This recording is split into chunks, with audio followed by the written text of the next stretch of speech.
போல பிரபாஸ் கதவம் சேனலை சப்ஸ்கிரைப் பண்ணி பெல் ஐகானையும் கிளிக் பண்ணிக்கோங்க.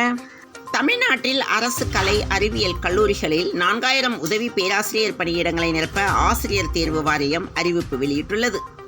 கடல் நீரை குடிநீராக்கும் நிலைய பிரதான குடிநீர் உந்துகுழாய் இணைப்பு பணி காரணமாக தென் சென்னை மற்றும் தாம்பரம் மாநகராட்சிக்கு உட்பட்ட சில இடங்களில் நாளை குடிநீர் விநியோகம் பாதிக்கும் என தகவல் வெளியாகியுள்ளது. இடைநிலை ஆசிரியர் தேர்வுக்கு ஆன்லைனில் விண்ணப்பிப்பதற்கான கடைசி தேதி மார்ச் 20 வரை நீட்டிக்கப்படுவதாக ஆசிரியர் தேர்வு வாரியம் அறிவித்துள்ளது. மெட்ரோ ரயில் பணி காரணமாக நாளை முதல் 1000 விளக்கு ஒயிட் சாலை பகுதிகளில் ஒரு வருடத்துக்கு போக்குவரத்து மாற்றம் செய்யப்பட்டுள்ளது. சென்னையிலிருந்து விக்கிரவாண்டி வழியாக கும்பகோணம் தஞ்சாவூர் செல்லும் தேசிய நெடுஞ்சாலை பணிகளை கடந்த 7 ஆண்டுகளாக முடிக்காதது ஏன் என்பது குறித்து நிலை அறிக்கை தாக்கல் செய்ய நெடுஞ்சாலைகள் ஆணையத்துக்கு உயர்நீதிமன்றம் உத்தரவிட்டுள்ளது. 10ஆம் வகுப்பு பொதுத் தேர்வு சிறுபான்மை மொழி மாணவர்களுக்கு தமிழ் பாட தேர்வு எழுதுவதில் விலக்கு அளிக்கப்பட்டுள்ளது. ரூபாய் 9000 கோடியில் டாடா மோட்டார்ஸ் குழுமம் வாகன உற்பத்தி தொழிற்சாலை அமைக்க அரசுடன் புரிந்துணர்வு ஒப்பந்தம் செய்யப்பட்டுள்ளது. முதல்வர் மு.க. ஸ்டாலின் முன்னிலையில் கையெழுத்தாகியது. நீர்நிலைகளில் மூழ்கி உயிரிழப்பு ஏற்படுவதை தடுக்க முன்னெச்சரிக்கை நடவடிக்கை எடுக்க தமிழக அரசுக்கு ஐகோர்ட் உத்தரவிட்டுள்ளது. தமிழ்நாடு முழுவதும் இயக்கப்படும் பஸ்கள் எண்ணிக்கையை உயர்த்த ராமதாஸ் வலியுறுத்தியுள்ளார். கத்தார் தமிழர் சங்கத்திற்கு 1 முதல் 10ஆம் வகுப்பு வரையிலான தமிழ் பாட புத்தகங்கள் அமைச்சர் அன்பில் மகேஷ் பொய்யாமொழி வழங்கியுள்ளார். தமிழக மீனவர்கள் 22 பேரை இலங்கை கடற்படையினர் கைது செய்துள்ளனர். இதனால் புதுக்கோட்டை மீனவர்கள் கொந்தளிப்பில் உள்ளனர். பெங்களூரில் தண்ணீர் தட்டுப்பாடு ஏற்பட்டுள்ளதாக கர்நாடக அரசு பொய் பிரச்சாரம் செய்து வருகிறது என்று தமிழக விவசாய சங்கங்கள் குற்றம் சாட்டியுள்ளனர்.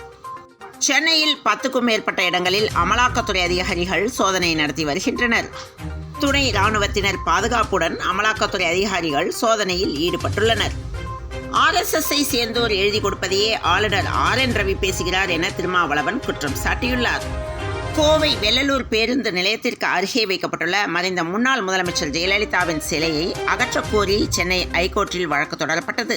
பொதுமக்களுக்கும் போக்குவரத்திற்கும் இடையூறாக இருக்கும் வகையில் சிலை அமைக்கப்பட்டிருப்பதாக அந்த மனுவில் கூறப்பட்டிருந்தது.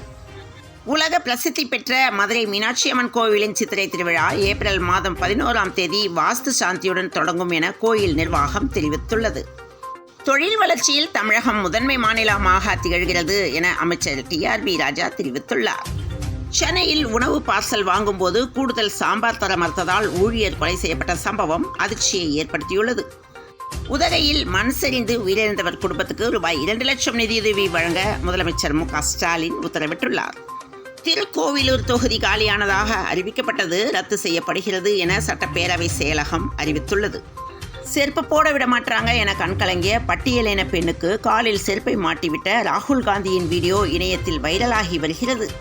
துபாயிலிருந்து மதுரை வந்திறங்கிய ஸ்பைஸ் ஜெட் விமானத்தின் பயணி ஒருவரிடம் நடத்திய சோதனையில் ரூபாய் 21 லட்சம் மதிப்புள்ள 322 கிராம் தங்கம் பறிமுதல் செய்யப்பட்டது. சுமார் 15 மாதங்களுக்கு பிறகு கிரிக்கெட்டில் களத்துக்கு திரும்பியுள்ளார் இந்திய அணியின் wicket keeper batsman Rishabh Pant. இந்நிலையில் இந்த நேரத்தில் தான் ஒரு அறிமுக வீரரை போல உணர்வதாக அவர் தெரிவித்துள்ளார். ISL கால்பந்து தொடர் கோவா பெங்களூரு அணிகளுக்கு இடையே இன்று மோத உள்ளது. பெண்கள் பிரீமியர் லீக் குஜராத் அணியை எளிதாக டெல்லி கேபிட்டல்ஸ் வீழ்த்தியது. மும்பை பங்கு சந்தையில் நேற்று கடும் சரிவு காணப்பட்ட நிலையில் முதலீட்டாளர்களுக்கு ரூபாய் 14 லட்சம் கோடி வரை இழப்பு ஏற்பட்டுள்ளது. தொடர்ந்து இணைந்திருங்கள் பிரபாஸ் கதவம் செய்திகளுடன். மீண்டும் மற்றொரு செய்தியில் சந்திப்போம். வணக்கம்.